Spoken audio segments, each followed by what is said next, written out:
Then verses 7 to 9 is the next section. 네, 그 다음에 이제 7절에서 9절까지가 그 다음 부분인데요. I call this next section the servant's willing submission. 이 부분에 대한 제목은 무엇이냐면 종의 그 자발적인 순복함입니다. Can you read it? 7절에서 9절 말씀입니다. 그가 곤욕을 당하여 괴로울 때에도 그의 입을 열지 아니하였으며 마치 도수장으로 끌려가는 어린 양과 털 깎는 자 앞에 잠잠한 양같이 그의 입을 열지 아니하였도다. 8절 그는 곤욕과 신문을 당하고 끌려갔으나 그 세대 중에 누가 생각하기를 그가 살아있는 자들의 땅에서 끊어짐은 마땅히 형벌받을 내 백성의 허물 때문이라 하였으리요. 9절 그는 강포를 행하지 아니하였고 그의 입에 거짓이 없었으나 그의 무덤이 악인들과 함께 있었으며 그가 죽은 후에 부자와 함께 있었도다.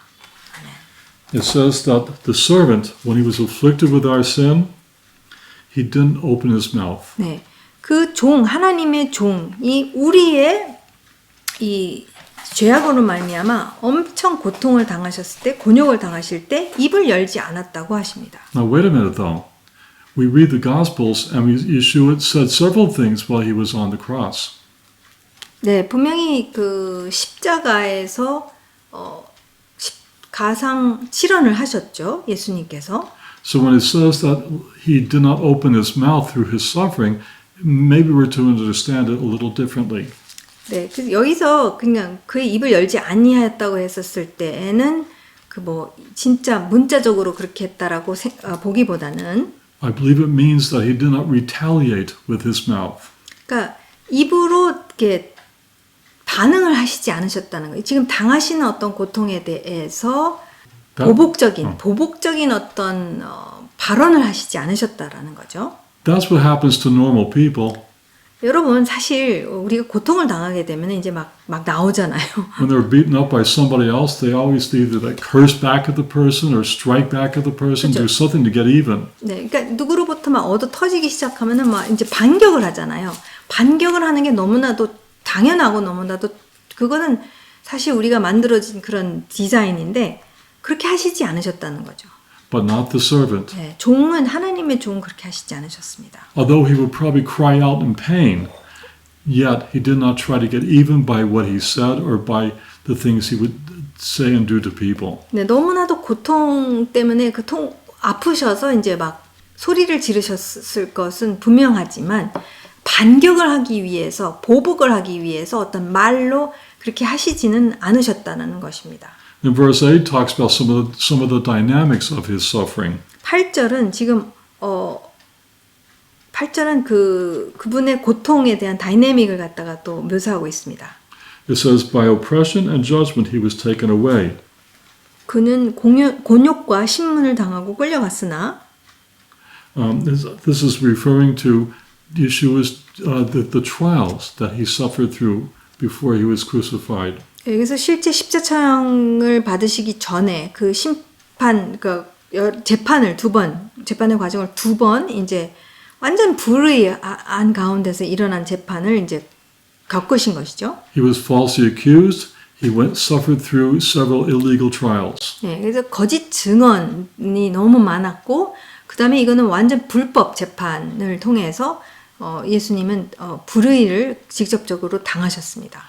How could the Messiah be treated like that? 어떻게 이 메시아, 왕이시잖아요. 이 메시아가 이렇게 대우를 받을 수가 있습니까? Not just by a handful of Jewish religious leaders, but also by the Romans. 그러니까 사실상 유대인들 중에서는 백성은 예수님을 너무나도 사랑하고 따랐습니다. 그러나 이제 유대인 지도자들, 그 지도자들이 예수님을 이렇게 재판하고 불법 재판을 했고, 그 다음에 이제 로마가 그 전체를 다 다스리고 있었던 로마 제국이 또한 예수님을 처형한 것이죠. Nobody considered that the Messiah would have to go through such things. 그러니까 사실 메시아 왕이면은 왕이 이런 일을 당한다라는 거는 정말 수치스럽고 있을 수 없는 일이죠. 패배를 말하는 것이기 때문에 그렇게 되면 안 된다고 우리는 생각하죠. So verse 8 says, as for his generation, who considered that he was cut off from the land of the living for the transgression of my people? 그러니까 당연히 이렇게 생각할 거라는 거예요. 8절.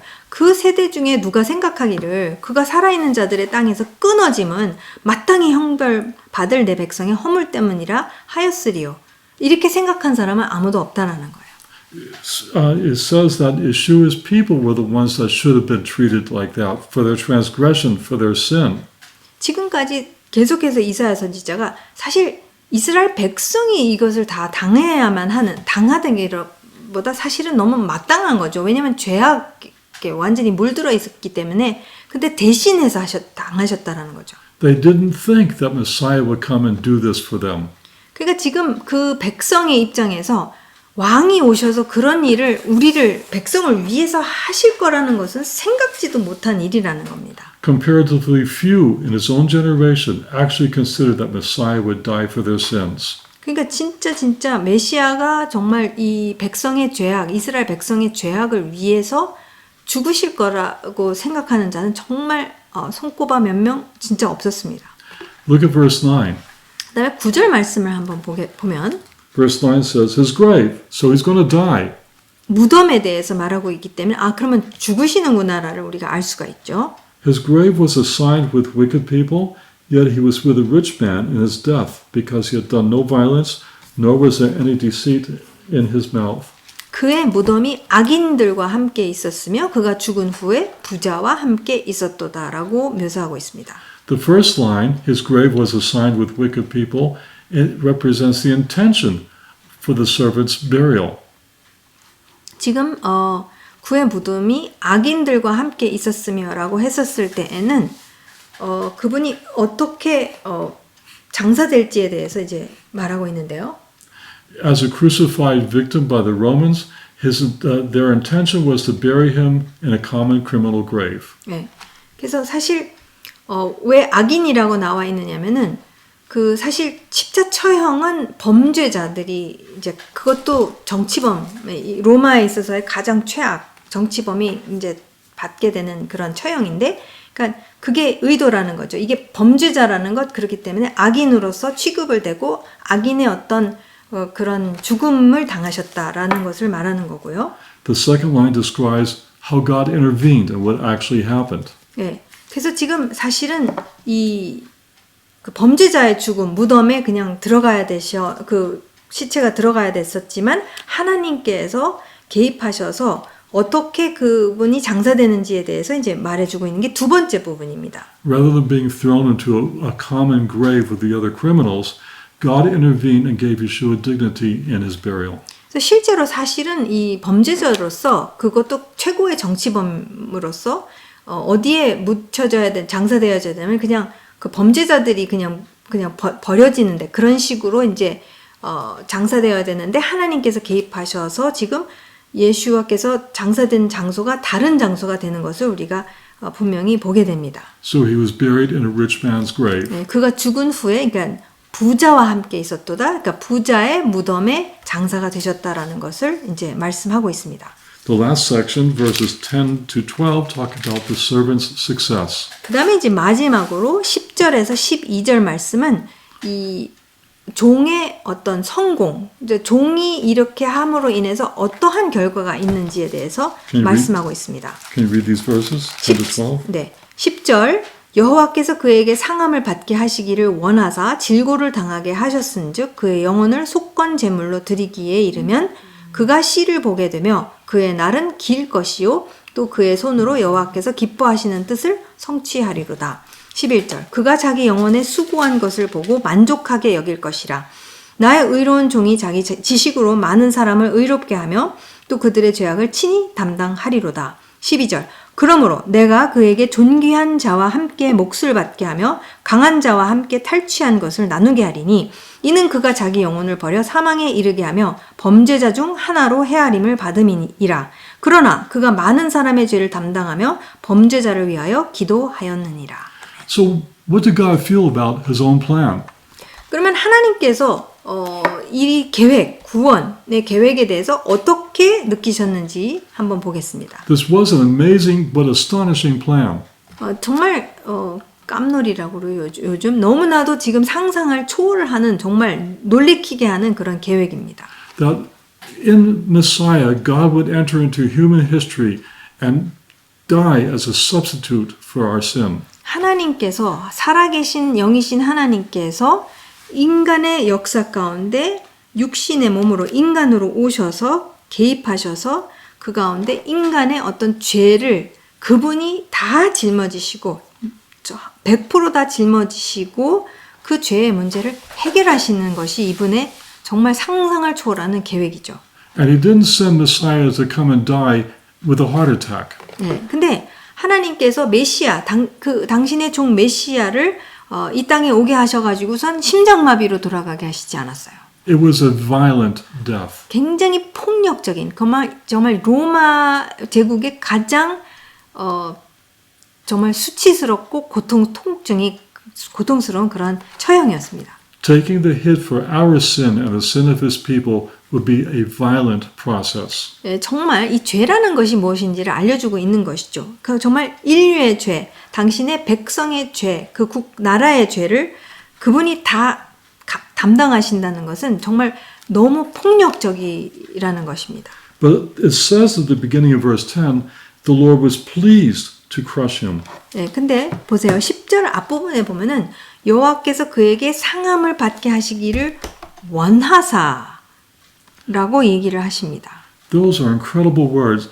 The whole process of Messiah suffering for our sin pleased his heavenly Father. 그러니까 지금 생각해 보세요. 지금 이렇게 상함을 받고 이러한 고통을 다 짊어지시는 것이 사실은 아버지 하나님께는 이게 기쁨을 가져다 줬다 이렇게 표현을 하십니다.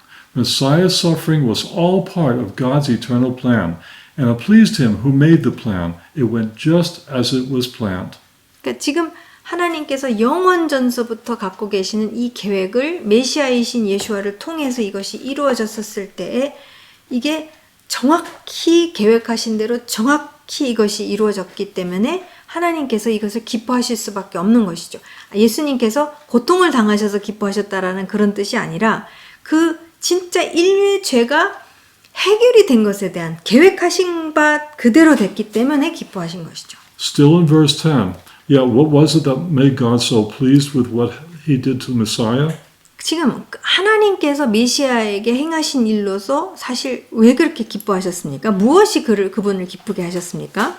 It says that Messiah would offer himself as a guilt offering. 그 영혼을 속건 제물로 드리기에 이르면이라고 속건 제물로 그 메시아께서 당신 자신을 드리신 것이죠. This word in Hebrew that we translate guilt is the word asham. 그래서 이 속건 제물이 사실 레위기 1장부터 5장에 나오는데 아샴입니다. 히브리어로는 아샴이죠. It's a word spoken of in Leviticus chapter 5. 네, 레위기 5장 말씀에 나옵니다. An asham offering was made by an individual in conjunction with any wrong that person did. 이 아샴을 그 개인이 이제 이 아샴을 갖고 와서 하나님 앞에서 이제 그 용서를 구하는 이 과정은 그가 진짜 잘못한 것에 대해서 완전히 회복이 되기 위해서 하는 것이죠. The central idea of a sham offering was satisfaction demanded by a just God. 네, 그래서 사실 이 아샴은 그 의로우신 하나님을 그 공의를 충족시키기 위해서 드려지는 것입니다. Israel's violation of the covenant and our violation of the covenant as well was the cause for having to bring a guilt offering. 예, 사실 이스라엘이 거듭 역사 속에서 거듭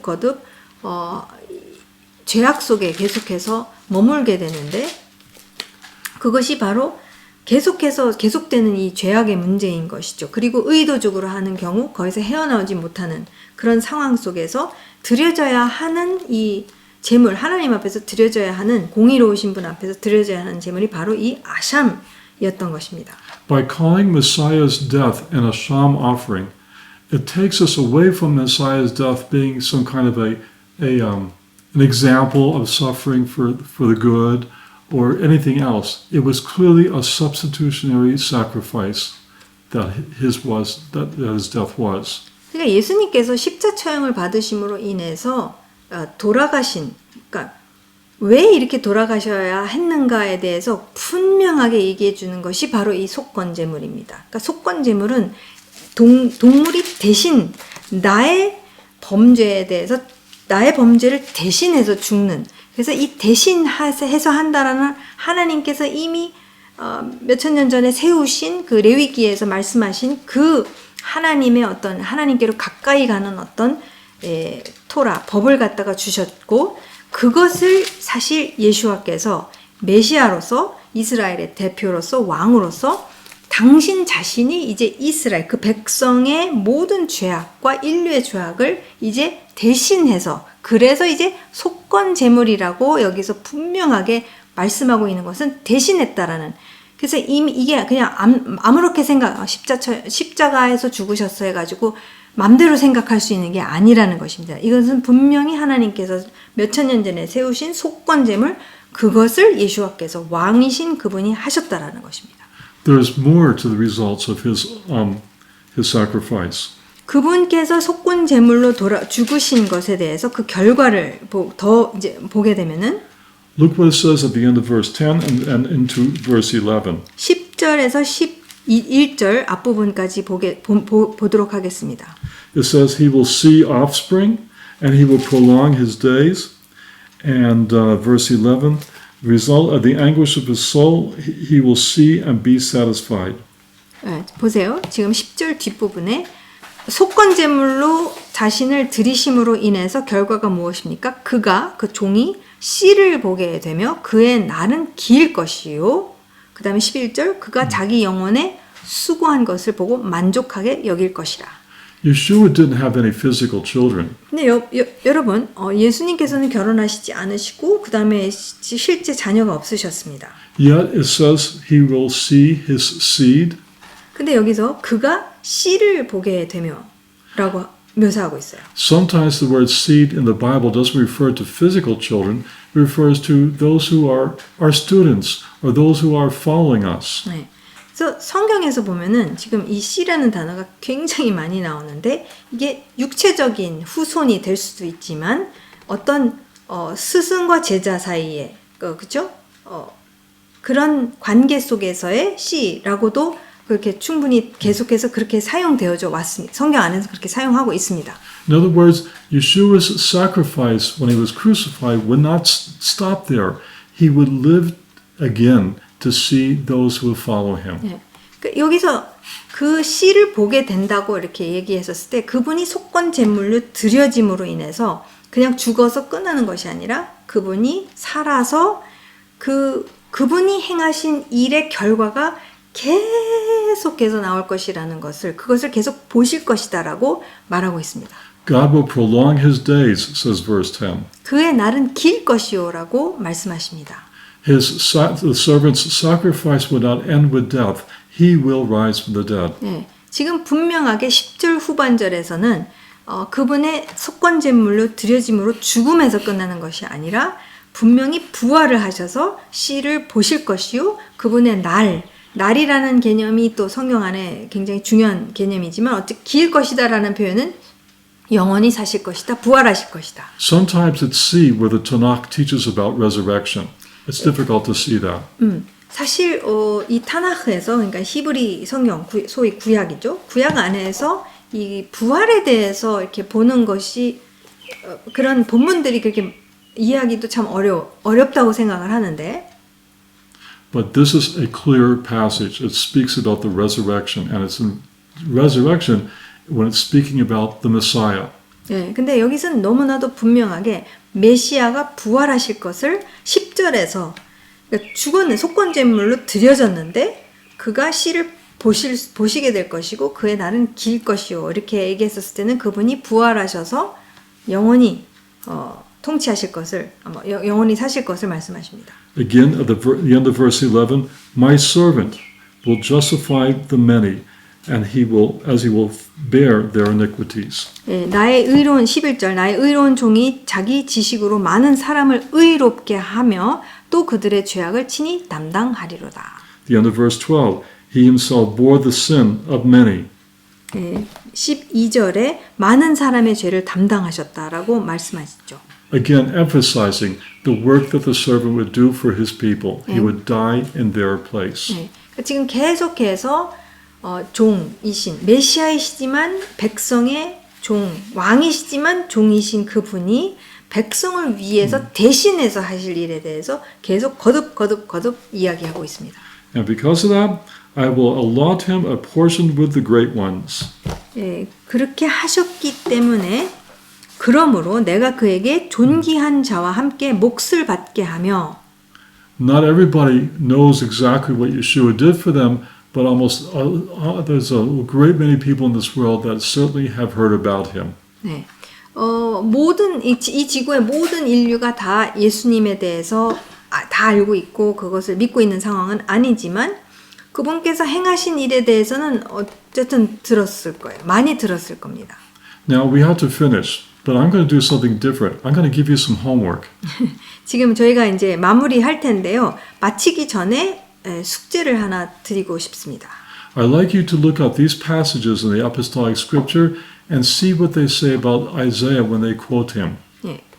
지금 하실 숙제는 뭐냐면은 신약이죠. 사도들이 기록한 그 신약을 보면서 그들이 이제 인용을 합니다. 이사야서에 대해서 그것을 어떻게 이제 이해하고 인용을 했는지 하나하나 살펴봤으면 좋겠습니다. So look at John 12:38 요한복음 12장 38절 말씀입니다. and see how that quotes Isaiah 53:1. 네, 요한복음 12장 38절 말씀이 이사야서 53장 1절 말씀을 인용하는데 어떻게 이제 사도 요한이 이해하고 있는지 보시고요. That's John 12:38 and Isaiah 53:1. 네, 요한복음 12장 38절 말씀과 이사야서 53장 1절 말씀입니다. Next, 그 다음에는 look up Matthew 8:17 마태복음 8장 17절 말씀을 보시고 and see how it quotes Isaiah 53:4. 이사야 선지서 53장 4절 말씀을 이제 어떻게 인용하고 있는지 한번 살펴보십시오. And see if you could tell how Matthew seems to be using the word fulfilled. 예, 그래서 사도 마태가 완성했다라는 단어를 쓰는데 어떤 의미에서 이 완성했다라고 말하고 있는지 한번 이사야 53장 4절 말씀을 보면서 한번 연구해 보십시오. Third, 세 번째로 Acts 8:32 사도행전 8장 32절 말씀과 quotes Isaiah 53:7. 예, 이사야서 53장 7절 말씀이 이제 인용이 되는데 Two more passages. 그다음에 이제 두 구절 더 있습니다.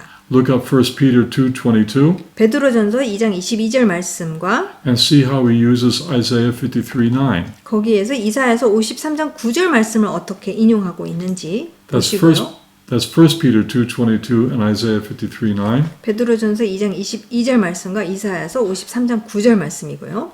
And lastly, Luke 22:37 마지막으로 누가복음 22장 37절에서 and see how he uses Isaiah 53:12. 누가가 어떻게 이사야서 53장 12절 말씀을 인용해서 어떻게 이해하고 사용하고 있는지 연구해 보시기 바랍니다. So we finished the book, The Songs of the Servant. 와, 여러분 지금 저희가 종의 노래 그 이사야 선지서에서 종의 노래 부분을 마쳤습니다. We're going to go on in Isaiah from here. 그래서 계속해서 54장부터 끝까지 저희가 공부하겠습니다. 감사합니다. 감사합니다. 수고하셨습니다. Thank you.